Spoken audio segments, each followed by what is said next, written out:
Tu l'avais dit, hein? Je vous avais dit quoi? Je vous avais dit quoi? Personne ne peut me tester dans les pronostics. Personne. Personne. C'est le score qui avait été prévu. Le score qui avait été prévu. Et moi, je vais lancer cette vidéo avec une phrase de Didier Deschamps. Colo, c'est colo. Allez, générique, c'est parti.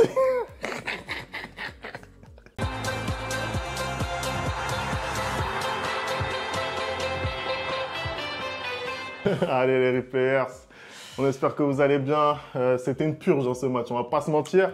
Mais au final, ça fait une victoire pour la France. 1-0 score final. C'est les quarts de finale, ça fait mieux qu'en 2021, personne. Bah écoute, hein, je pense que c'est du football pragmatique, pur et dur. Hein. C'est du football Didier Deschamps. Hein. Comme tu as dit, c'est une purge ce match-là. Parce qu'aucune des deux équipes, de toute façon on l'avait prévu, hein, on l'avait prédit, on l'avait prédit que ça allait être un match tactique, hein, qu'on allait avoir un match bien chiant. Parmi les 5 matchs qu'on a vus pour l'instant, c'est le plus chiant et de loin. Pourquoi? Parce que les Belges ont refusé de jouer les Français niveau attaque cette année. C'est pas trop ça. Hein. Jusqu'à maintenant, on n'a toujours pas de vrais buteurs. Hein. Un match fermé, vraiment un match fermé. Les Français qui ont eu la balle, qui ont eu des situations. Parce que moi, j'ai pas envie vraiment de dire les occasions, même si tu vas le dire, toi. Pour moi, c'est des situations. Et la Belgique qui, sur les occasions qu'elle a eues un peu plus tard dans le match, notamment De Bruyne, hein, n'a pas réussi, ou Carrasco encore, n'a pas réussi à concrétiser. Hein. On a eu un très bon Mike Maignan. Mais c'est pas volé pour l'équipe de France. Hein. Je vais être honnête, c'est pas volé pour l'équipe de France parce que c'est elle qui a maîtrisé le ballon dans ce match-là. C'est elle qui a essayé de faire des choses, même si c'était pas bien fait. Hein. Pour moi, c'est elle qui a fait le plus, et donc c'est totalement logique que quand tu tentes le plus, bah, tu es récompensé même par un coup du sort, même par un coup du hasard. Hein, il faut provoquer le hasard. Voilà, le hasard, ça n'arrive pas comme ça, il faut le provoquer. Écoute, tu as à peu près tout dit. Hein. Je pense que sur le fond du match, il n'y a pas grand-chose. Moi, je m'attendais quand même à une autre Belgique. Je ne vais pas mentir. Je vois la composition d'équipe belge. Je me dis qu'il y a quand même moyen de faire mieux. Et en fait, je pense qu'au-delà des joueurs qui étaient sur le terrain, je pense que l'intention, c'était clairement de verrouiller à double tour, les 2 lignes de 4 immuables, et au final on se retrouve avec un joueur comme Kevin De Bruyne qui défend pendant quasiment tout le match. Voilà, il est quand même l'auteur d'une des 2 frappes cadrées de la Belgique, mais pour le reste, il y a vraiment rien à se mettre sous la dent. Moi, j'étais très déçu des Belges parce que pour moi, il y avait moyen de mettre un petit peu plus en difficulté cette équipe française. On a vu que les Français, ils ont pris très rapidement beaucoup de cartons. Les milieux de terrain ont vite été avertis. Donc Rabiot, Tchouaméni et Griezmann, même s'il avait un rôle un peu plus offensif. D'ailleurs, sur le rôle de Griezmann, on avait vu Deschamps qui était censé nous faire la révolution aujourd'hui. Hein. Il a soi-disant changé son système. Voilà, genre il joue le tout pour le tout, il fait tapis comme on dit. Hein. Et au final, non, c'est pas ce qui s'est passé puisque c'est mal le connaître. C'est vraiment très mal le connaître. Au final, on a eu un bon 4-3-3 à l'ancienne avec Mbappé, Thuram et donc Griezmann qui était plus aligné sur le côté droit. C'est plutôt ce qu'on a vu et ça n'a pas forcément porté ses fruits hein, parce qu'on a encore eu une équipe de France qui a du mal à se créer des occasions, qui a du mal à faire circuler. C'est eux qui ont la balle, mais tu as l'impression qu'ils savent pas tellement quoi en faire. On a l'impression que finalement, le fait que les minutes défilent comme ça, bah, ça arrangeait un peu les 2 équipes. Quoi. Bah, totalement. En fait, tu viens de le résumer, Femi. Il n'y a pas de circuit préférentiel de passe dans cette équipe de France. Il n'y a pas des combinaisons. Il n'y a rien. On a un Kylian qui essaye de faire des 1-2, mais soit est en retard, soit donne la passe dans le mauvais ton, où les joueurs mettent à chaque fois la passe en retrait. Les quelques occasions qu'on s'est procurées, c'est plutôt venu des frappes lointaines d'Aurélien Tchouaméni notamment. Hein. Moi, je trouve que cette équipe de France, offensivement, ça ne va pas. Ça ne va pas du tout durant cet Euro-là parce que l'entrée de Randall apporte le but, mais même au final, le but, tu vois que c'est un coup du sort parce que Randall, il frappe, ça touche son autre pied, ça touche le défenseur et ça trompe le gardien. C'est trop de concours de circonstances. C'est pas normal quand tu es une équipe de France et que tu es censé être favorite pour cette compétition-là, de aussi peu maîtriser son sujet en attaque. Et j'ai l'impression que justement les Belges ont préparé leur match là-dessus. Ils se sont dit que l'équipe de France cette année, offensivement, c'est pas très bon. Nous, on resserre derrière et sur les contres, peut-être on va leur faire très très mal.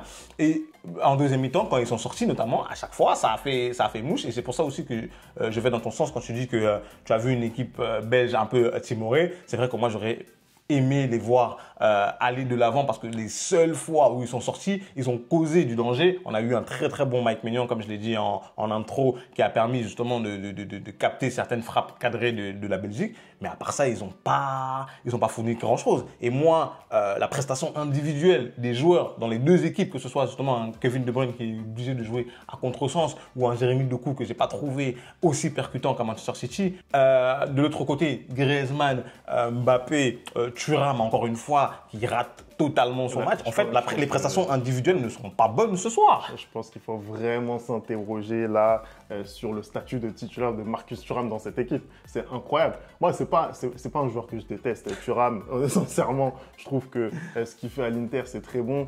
Moi, je l'ai beaucoup suivi, notamment quand il a commencé en Ligue 1. Après, il est parti en Allemagne.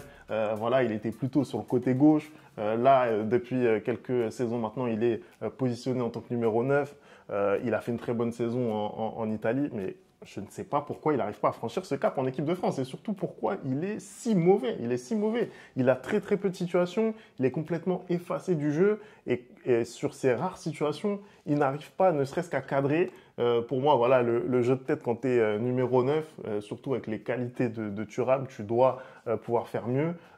Et en plus, voilà, tu as un Olivier Giroud qui est derrière toi, tu es censé être celui qui le remplace. On sait très bien comment Giroud était dominant dans ce domaine-là. Et toi, c'est vrai que le contraste que tu montres quand il est aussi fort, bah, c'est compliqué. Donc Thuram, je pense que pour moi, c'est la première erreur de Deschamps de l'avoir titularisé aujourd'hui. Ah, clairement, moi je suis d'accord avec toi. J'aurais jamais, en fait, dans cette formation qu'il a fait, il a sacrifié Dembélé. Moi, c'est pas Dembélé que j'aurais sacrifié. Je suis désolé, c'est Thuram. Je sais pas, plutôt 4 fois qu'une même, si on doit réfléchir. Parce que Dembélé, c'est vrai, il n'a pas la finition. Dembélé, c'est vrai, il n'a pas de réussite dans le dernier geste. Mais Dembélé, il a au moins pour lui le fait de déstabiliser le match. Il a au moins pour lui le fait de, face à son vis-à-vis, il est tout le temps percutant et il prend tout le temps le dessus. Donc aujourd'hui, peut-être dans ce match qui était très très fermé, c'est plutôt un profil comme Ousmane que tu avais besoin plutôt qu'un profil comme Marcus. Parce que je suis désolé, Marcus qui nous fait des têtes à droite des cages, c'est n'importe quoi. C'est censé être un 9 et moi jusqu'à aujourd'hui, je me pose encore la question, c'est quoi ses qualités? Je ne les vois pas du tout ces qualités. C'est-à-dire que là, ça fait son 4e match, je crois. Et il n'y a rien, il se passe rien. Et moi, je ne comprends pas pourquoi un Olivier Giroud, il ne rentre pas du tout ce soir. Voilà. Non, moi, encore une fois, j'avais déjà expliqué sur le cas Olivier Giroud. Pour moi, clairement, je pense que mentalement, c'est déjà terminé. Pour lui, il est sorti un petit peu de la compétition. Moi, il y a le cas quand même, Antoine Griezmann, qui m'interroge beaucoup parce que on en a parlé tellement bien pendant des années en équipe de France. Il est vraiment extrêmement régulier. C'est l'homme le plus régulier de l'ère Deschamps. Et puis là, lors de cet Euro, c'est très compliqué pour lui. On pensait que voilà, ce premier match à élimination directe lors de cet Euro, bah, ça allait lui permettre de se réveiller.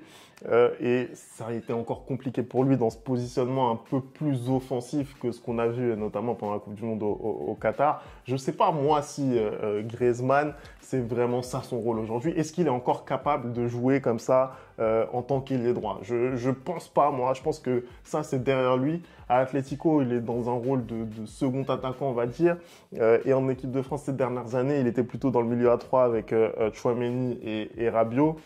Et moi, sincèrement, j'ai vraiment du mal à le voir autre part que dans ce milieu, en fait. Parce que pour moi, c'est sa qualité technique, sa qualité de passe percutante qui doit être capable d'amener. Et là, franchement, sur le côté droit, comme ça, un peu esselé, pour moi, c'est pas son poste. Ça rajoute encore au problème offensif des Bleus pour moi.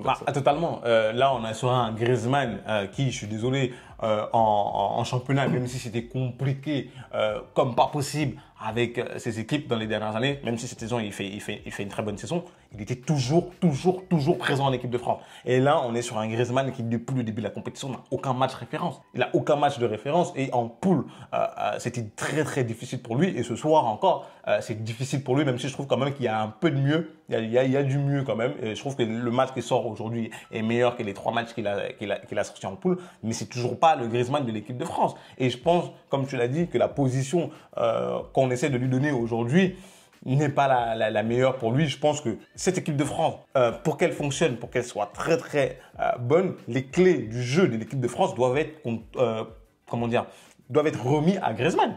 Pour moi, c'est lui qui doit être dans cette position de numéro 10 et dicter un peu le jeu. Aujourd'hui, l'équipe de France n'a aucune percussion féminine. Je dis que j'ai l'impression qu'on peut jouer 120 minutes, on peut jouer le match 40 fois et on va avoir un but, soit sur un coup de pied arrêté, soit un penalty, soit un but contre son camp, tellement on n'a aucune animation offensive en fait. On n'est pas capable de créer de danger dans cette équipe. Moi, ça me rappelle vraiment France 2018. Là, c'est vraiment ça, défense de fer. Et puis sur un malentendu, on va marquer un but, soit sur un coup de pied arrêté, tu l'as dit, soit sur une action, voilà, un CSC, quelque chose comme ça. Mais pour combien de temps? Tu vas tenir comme ça combien de temps? En attendant, c'est quand même la Belgique en face. La Belgique, ça reste 3e au classement FIFA, c'est pas n'importe quelle équipe. Voilà, il fallait quand même sortir la presta. Moi, je vais quand même parler un petit peu aussi de Randall. Pour une fois que j'ai l'occasion d'en parler. Allez, ça y est, il va pas nous lâcher avec son Randall. J'ai l'occasion d'en parler. Il rentre à l'heure de jeu à peu près, à la place de Thuram. Et clairement, en 30 minutes, il en montre beaucoup plus que ce que nous a montré Thuram depuis le début de cet Euro. En fait, il est percutant, il travaille pour le collectif. Il fait les bons choix dans son jeu de remise. Il est bien meilleur que ce qu'on a vu cette saison avec Paris. Et puis, ce maillot de l'équipe de France, on a l'impression que ça lui réussit. Parce que sur le but, tu l'as dit, au final, il rate son tir. Et malgré tout, mais tout, au moins, il a le mérite d'être là. Il a le mérite de ne pas se cacher, de demander le ballon. Et le mouvement est bon. C'est-à-dire que la frappe n'est pas bonne, mais le mouvement, c'est ce qu'il faut faire. C'est-à-dire qu'il est vraiment en pivot, il se retourne, il frappe. Après, la frappe est ratée. Mais c'est aussi le fait de se créer et de se procurer l'occasion qui permet qu'il y ait ce but-là. Ouais, tout à fait. Donc ça, je voulais quand même le noter. Bon, je pense qu'on va pas parler plus du match. Je pense qu'on en a assez vu pour aujourd'hui. Clairement, c'était pas le match de l'année. Non, mais parce que moi, j'ai envie quand même de dire qu'il y a beaucoup de supporters belges qui sont venus dans les commentaires me dire que j'avais trop la confiance, que je prenais la confiance. Moi, est-ce que vous êtes content de ce que votre équipe a fait ce soir? Est-ce que vous êtes content du jeu que votre équipe a produit ce soir? Parce que quand j'ai dit que l'équipe de France tape continuellement la Belgique quand ils arrivent en compétition officielle, on a crié dans les commentaires. On a dit que ouais, la Belgique s'était qualifiée devant l'Autriche, avait une bonne défense. Et quand ils sont face à l'équipe de France, ils perdent tout le temps. Il y a plein de choses qui peuvent changer, mais ça change pas.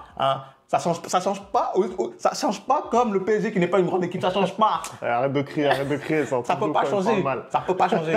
C'est un truc de ouf quand il parle mal. L'équipe de France qui va rencontrer le vainqueur du match entre le Portugal et la Slovénie. Anderson, dans l'hypothèse qui est quand même la plus probable d'un France-Portugal, comment est-ce que tu vois ce match? On ne sait plus avec cet Euro. On a eu la surprise avec la Suisse qui a éliminé l'Italie. C'est pas vraiment une surprise. On a eu l'Angleterre qui a eu énormément de mal à se défaire de la Slovaquie, qui te dit que ce soir, le Portugal va se défaire facilement de... c'est qui déjà? C'est la Slovénie, merci. Dans l'hypothèse où c'est le Portugal qui serait qualifié et affronterait l'équipe de France en quart de finale, pour moi, je pense que le Portugal, pour le coup, a beaucoup plus d'armes pour mettre en danger l'équipe de France que la Belgique. J'estime que le Portugal, l'animation offensive, hormis le dernier match de poule où ils étaient déjà qualifiés, nous a montré beaucoup plus de choses que la Belgique. J'ai vu des jeux en 3, j'ai vu des jeux en triangle, j'ai vu des appels en profondeur, j'ai vu un Cristiano Ronaldo qui n'était certes pas récompensé par le but, mais qui était vraiment là dédié pour le collectif. J'ai vu des frappes de loin. En fait, j'ai vu une palette offensive capable aujourd'hui de mettre à mal l'équipe de France. Maintenant, la France, aujourd'hui, elle est sur une certitude, c'est que sa défense est très très bonne. Et aujourd'hui, les 4 défenseurs encore ont fait un très très gros match, un match vraiment solide. Et du coup, avoir cette opposition de style entre le Portugal qui attaque énormément et la France qui défend très très bien, ça peut nous donner un match plus plaisant que ce qu'on a vu ce soir. Voilà. Moi, je pense qu'on va avoir un match beaucoup plus plaisant qu'on a vu ce soir dans le déplaise aux Belges. Hein. Et je pense que c'est peut-être un match un peu plus compliqué pour l'équipe de France qui les attend en quart de finale. Allez, merci d'avoir regardé cette vidéo. On n'oublie pas les bonnes habitudes, @le replay foot. Hein. Dites-nous ce que vous avez pensé de ce match. Et nous, on se retrouve très très vite pour une nouvelle vidéo. Ciao.